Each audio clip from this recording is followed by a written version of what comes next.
Headline 104 active covid cases in Delhi. तो दिल्ली में 104 active cases है कोविड-19 के। तो ये तो सिंपल था। आगे देखिए, मिनिस्टर आस्क्स, मिनिस्टर ने कहा है, मिनिस्टर सब्जेक्ट है, आस्क यहाँ पे है वर्ब की फर्स्ट फॉर्म, प्रेजेंट इंडेफिनिट में हेडलाइन है तो हमने लगा दिया एस।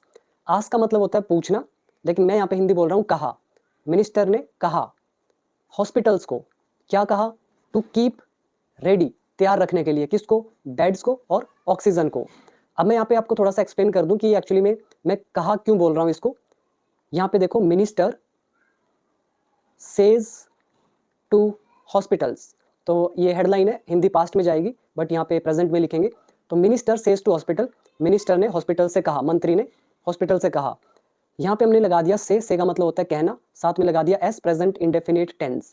अब मिनिस्टर के जो एग्जैक्ट वर्ड थे वो क्या थे, उसको हम रखते हैं डबल इन्वर्टेड कॉमा में, यहाँ से यहाँ तक। तो मिनिस्टर ने कहा होगा कि बेड ऑक्सीजन तैयार रखो, तो ये कीप वर्ब की फर्स्ट फॉर्म है। इंपेरेटिव सेंटेंस हमारा हो गया। तो इंपेरेटिव सेंटेंस जब होता है तो जब हम उसको इनडायरेक्ट नरेशन में चेंज करते हैं तो से टू बदल जाता है आस्क के अंदर। फिर जो ये डबल इन्वर्टेड कॉमा हटाने का काम होता है इंपेरेटिव सेंटेंस में, तो ये हटते हैं और उसके साथ हम यूज करते हैं टू का।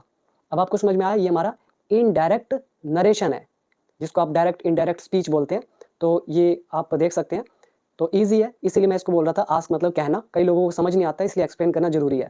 तो अब देखते हैं हमारी मेन न्यूज़।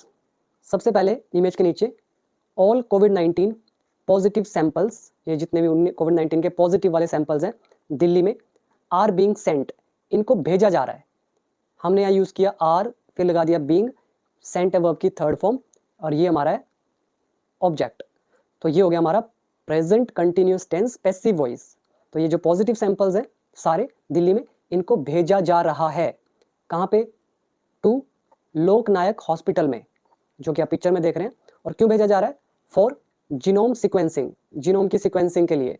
तो जीनोम क्या होता है, ये मेडिकल वाले जानते होंगे, वैसे डीएनए से समथिंग रिलेटेड होता है। और सीक्वेंसिंग मतलब एक सीक्वेंस होती है कि ये कोरोना वायरस है, इसका ये वेरिएंट निकला, उस वेरिएंट से आगे निकला, उससे आगे निकला, इस तरह से सीक्वेंसिंग होती है। ठीक है, ये वैसे जानने की जरूरत नहीं है, आप बस फोकस करो जो सही वर्ड्स हैं और जो ग्रामेटिकल कॉन्सेप्ट्स हैं। तो अब देखते हैं हमारा